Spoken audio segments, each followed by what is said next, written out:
जय श्री कृष्णा, राधे राधे। चलिए आज पढ़ते हैं गीता महात्म का चौथा अध्याय।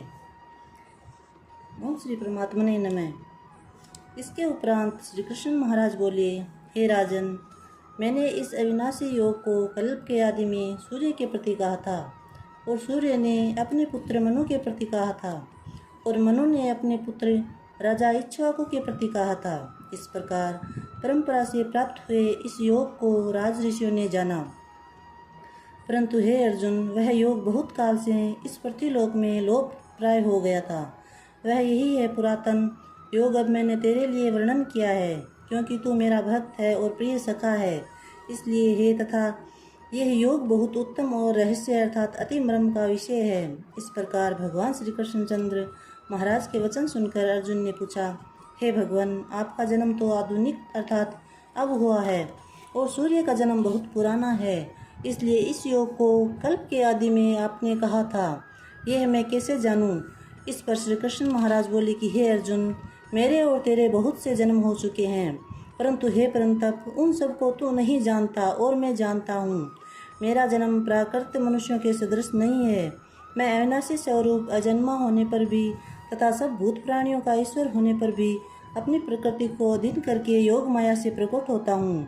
हे भारत, जब जब धर्म की हानि और अधर्म की वृद्धि होती है, तब तब भी मैं अपने रूप को रचता हूँ अर्थात प्रकट होता हूँ, क्योंकि साधु पुरुषों का उद्धार करने के लिए और दूषित कर्म करने वालों का नाश करने के लिए तथा धर्म स्थापन करने के लिए युग युग में प्रकट होता हूँ। इसलिए हे अर्जुन, मेरा वह जन्म और कर्म दिव्य अर्थात अलौकिक है। इस प्रकार जो पुरुष तत्व से जानता है, वह शरीर को त्याग कर फिर जन्म को नहीं प्राप्त होता, किंतु मुझे ही प्राप्त होता है। हे अर्जुन, पहले भी राग, भय और क्रोध से रहित अनन्य भाव से मेरे में स्थित वाले मेरे शरण हुए बहुत से पुरुष ज्ञान रूप तप से पवित्र हुए हैं, मेरे स्वरूप को प्राप्त हो चुके हैं। क्योंकि हे अर्जुन, जो मेरे को जैसे बसते हैं, मैं भी उनको वैसे ही बसता हूँ। इस रहस्य को जानकर ही बुद्धिमान मनुष्यगण सब प्रकार से मेरे मार्ग के अनुसार बरतते हैं। जो मेरे को तत्व से नहीं जानते हैं, वे पुरुष इस मनुष्य लोक में कर्मों के फल को चाहते हुए देवताओं को पूजते हैं, और उनके कर्मों से उत्पन्न हुई सिद्धि भी शीघ्र ही होती है, परंतु उनको मेरी प्राप्ति नहीं होती।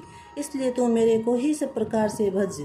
हे अर्जुन, गुण और कर्मों के विभाग से ब्राह्मण, क्षत्रिय, वैश्य और शूद्र मेरे द्वारा रचे गए हैं।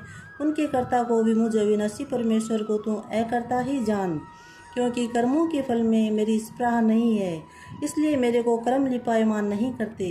इस प्रकार जो मेरे को तत्व से जानता है, वह भी कर्मों से नहीं बनता है। इस पहले होने वाले मुमुक्ष पुरुषों द्वारा भी इस प्रकार जानकर ही कर्म किया गया है। इससे तुम भी पूर्वजों द्वारा सदा से किए हुए कर्म को ही कर। परंतु कर्म क्या है और अकर्म क्या है, ऐसे इस विषय में बुद्धिमान पुरुष भी मोहित है।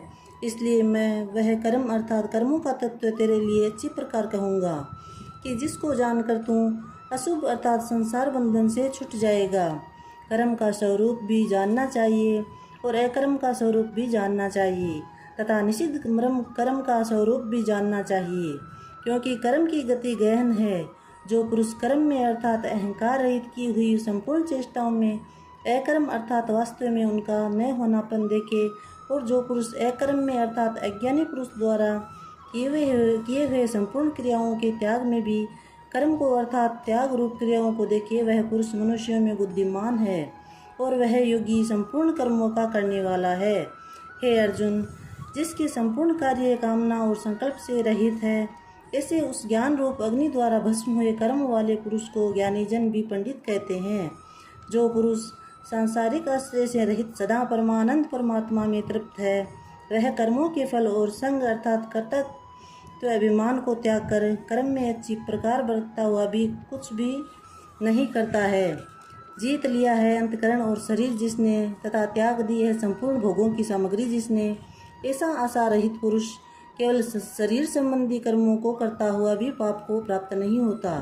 अपने आप जो कुछ अप्राप्त हो उसमें ही संतुष्ट रहने वाला हो, और हर्ष शोकादि द्वंद्वों से अतीत हुआ तथा मत्सरता अर्थात ईर्ष्या से रहित सिद्धि और असिद्धि में समत्व भाव वाला पुरुष कर्मों को करके भी नहीं बनता है, क्योंकि आसक्ति से रहित ज्ञान में स्थित हुए चित्त वाले यज्ञ के लिए आचरण करते हुए मुक्त पुरुष के संपूर्ण कर्म नष्ट हो जाते हैं। उन यज्ञ के लिए आचरण करने वाले पुरुषों में से कोई तो इस भाव से यज्ञ करता है कि समर्पण अर्थात शत्रुवादित भी ब्रह्मा है, और हवि अर्थात हवन करने योग्य द्रव्य भी ब्रह्मा है, और ब्रह्मा रूप अग्नि में ब्रह्मा रूप कर्ता के द्वारा जो हवन किया गया है वह भी ब्रह्मा ही है। इसलिए ब्रह्मा रूप कर्म में समाधिस्थ हुए उस पुरुष द्वारा जो प्राप्त होने योग्य है वह भी ब्रह्मा ही है। और दूसरे योगी जन देवताओं के पूजन रूप यज्ञ को ही अच्छी प्रकार उपासते हैं अर्थात करते हैं, और दूसरे ज्ञानी जन पर ब्रह्मा परमात्मा रूप अग्नि में यज्ञ द्वारा ही यज्ञ को हवन करते हैं। अन्य योगी जन श्रोताद्रिक सब इंद्रियों को स्वयं अर्थात स्वाधीनता रूप अग्नि में हवन करते हैं, अर्थात इंद्रियों को विषयों से रोककर अपने वश में कर लेते हैं। और दूसरे योगी लोग शब्दाधिक विषयों को इंद्रिय रूप अग्नि में हवन करते हैं, अर्थात राग द्वेष रहित इंद्रियों द्वारा विषयों को ग्रहण करते हुए भी भस्म रूप करते हैं। दूसरे योगी जन संपूर्ण इंद्रियों की चेष्टाओं को तथा प्राणों के व्यापार को ज्ञान से प्रकाशित हुई परमात्मा में स्थित रूप योगाग्नि में हवन करते हैं।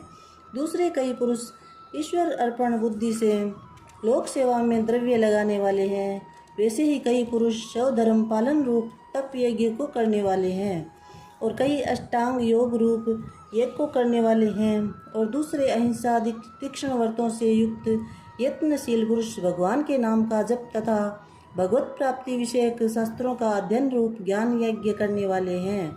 दूसरे योगी जन अपान वायु में प्राण वायु को हवन करते हैं, वैसे ही अन्य योगी जन प्राण वायु में अपान वायु को हवन करते हैं, तथा अन्य योगी जन प्राण और अपान की गति को रोककर प्राणायाम के परायण होते हैं। दूसरे नियमित आहार करने वाले योगी जन प्राणों को प्राणों में ही हवन करते हैं। इस प्रकार यज्ञों द्वारा नाश हो गया है पाप जिनका, ऐसे ये सभी पुरुष यज्ञों को जानने वाले हैं।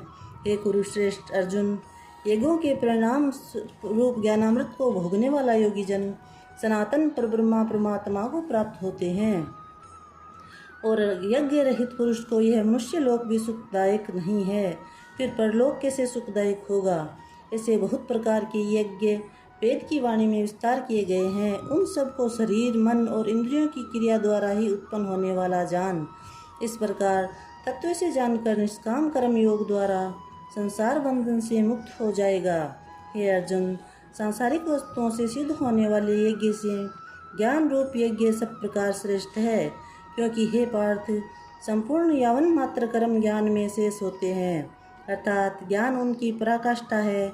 इसलिए तत्व को जानने वाले ज्ञानी पुरुषों से भली प्रकार दंडवत प्रणाम तथा सेवा और निष्कपट भाव से किए हुए हर्षण द्वारा उस ज्ञान को जान। वे मर्म को जानने वाले ज्ञानी जन तुझे उस ज्ञान का उपदेश करेंगे कि जिसको जानकर तू फिर इस प्रकार मोह को प्राप्त नहीं होगा।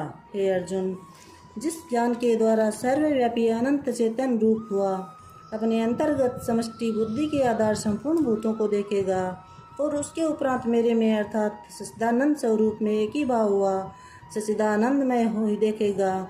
यदि तू सब पापियों से भी अधिक पाप करने वाला है तो भी ज्ञान रूप नौका द्वारा निसंदेह संपूर्ण पापों को अच्छी प्रकार तर जाएगा। हे अर्जुन, जैसे प्रज्वलित अग्नि ईंधन को भस्ममय कर देती है, वैसे ही ज्ञान रूप अग्नि संपूर्ण कर्मों को भस्म कर देती है। इसलिए इस संसार में ज्ञान के समान पवित्र करने वाला निसंदेह कुछ भी नहीं है। उस ज्ञान को कितने ही काल से अपने आप समत्व बुद्धि रूप योग के द्वारा अच्छी प्रकार शुद्धांतकरण हुआ पुरुष आत्मा में अनुभव करता है। हे अर्जुन, जितेंद्रिय तत्पर हुआ श्रद्धावान पुरुष ज्ञान को प्राप्त होता है। ज्ञान को प्राप्त होकर तत्क्षण भगवत प्राप्ति रूप परम शांति को प्राप्त हो जाता है। हे अर्जुन, भगवत विषय को न जानने वाला तथा श्रद्धा रहित और संशय युक्त पुरुष परमार्थ से भ्रष्ट हो जाता है। उनमें भी संशय युक्त पुरुष के लिए तो न सुख और न यह लोक है न परलोक है, अर्थात ये लोक और परलोक दोनों ही उसके लिए भ्रष्ट हो जाते हैं। हे धनंजय, समत्व बुद्धि रूप योग द्वारा भगवत दर्पण कर दिए जाते हैं। संपूर्ण कर्म जिसने और ज्ञान द्वारा नष्ट हो गए हैं, सब संशय जिसके, ऐसे परमात्मा परायण पुरुष को कर्म नहीं बांधते। इससे हे भरतवंशी अर्जुन, तो समत्व बुद्धि रूप योग में स्थित हो और अज्ञान से उत्पन्न हुए हृदय में स्थित इस अपने संशय को ज्ञान रूप तलवार द्वारा छेदन करके युद्ध के लिए खड़ा हो। बोलिए श्री कृष्णचंद्र भगवान की जय, श्री हरि की जय, जय जय श्री राधे, जय जय श्री कृष्णा।